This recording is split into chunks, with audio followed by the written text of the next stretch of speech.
Cadet Third Class David Park had endured 6 months of mockery at the Galactic Defense Academy. His voice was soft, gentle even, a stark contrast to the booming war cries of the Croth warriors or the piercing shrieks of the Vextal commanders. In a military institution that valued vocal dominance, David's quiet manner made him an easy target. "Speak up, mammal," Instructor Korvax bellowed during morning formation. The reptilian Krotha's voice could shatter glass at close range. "How do you expect to command troops when you sound like a hatchling?" The other cadets snickered. David simply nodded and continued standing at attention, his brown eyes calm and unwavering. Everything changed during the survival exercise on Predator Moon Delta 7. The training scenario was simple: navigate 15 kilometers of hostile terrain filled with the galaxy's most dangerous fauna. Each species cadets would demonstrate their command presence by warding off predators using only their voices, no weapons, no technology, just the primal force of vocal intimidation.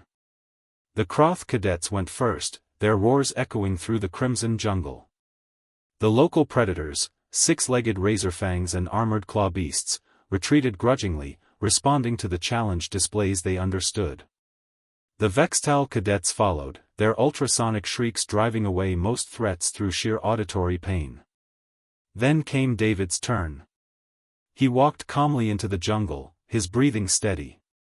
Within minutes, the monitoring drones picked up movement, a pack of 12 razorfangs, the alpha leading them straight toward the lone human.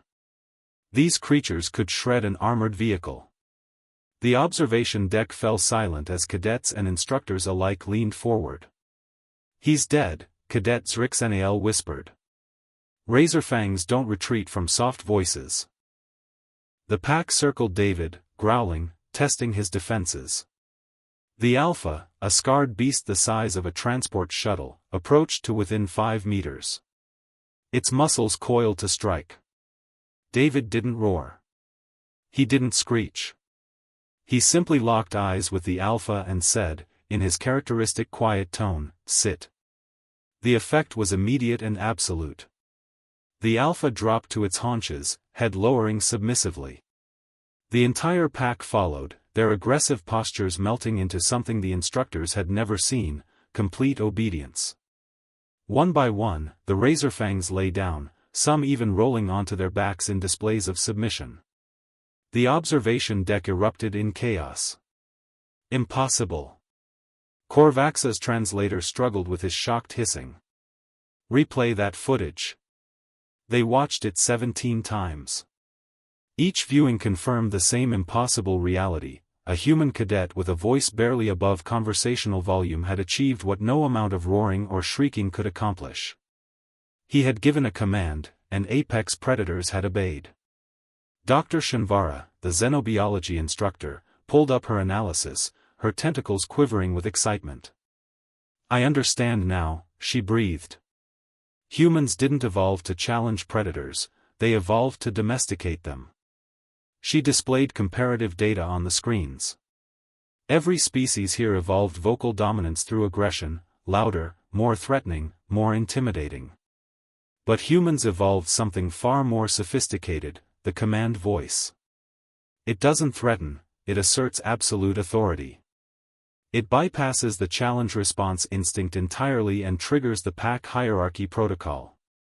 Korvax stared at the screen where David was now calmly walking through the jungle, the entire Razorfang pack following him like devoted pets. "You're saying his species doesn't defeat predators?" "They recruit them," Dr. Shanvara finished. "Humans turned wolves into dogs, wild cats into companions, birds into messengers. They don't dominate through force, they dominate through an instinctive understanding of pack dynamics that transcend species." On the jungle floor, David gave another quiet command: "Stay." The razorfangs froze in place as he walked away. When he returned to base, the mockery had vanished. In its place was something closer to unease, and a healthy measure of respect. Instructor Korvax approached David in the barracks that evening. The massive Croth warrior looked down at the small human and asked, voice uncharacteristically subdued, "How did you know they would obey?" David smiled softly. Back home, I trained dogs. Big ones. The trick isn't to be louder, it's to be certain. He paused, his quiet voice carrying complete confidence. Authority isn't about volume, sir. It's about conviction. Korvax's scales rippled with something approaching understanding. Perhaps, he admitted, we have much to learn from your kind, Cadet Park. From that day forward, the Galactic Defense Academy added a new module to their command training, the human method. And David Park's quiet voice became the standard to which all others aspired.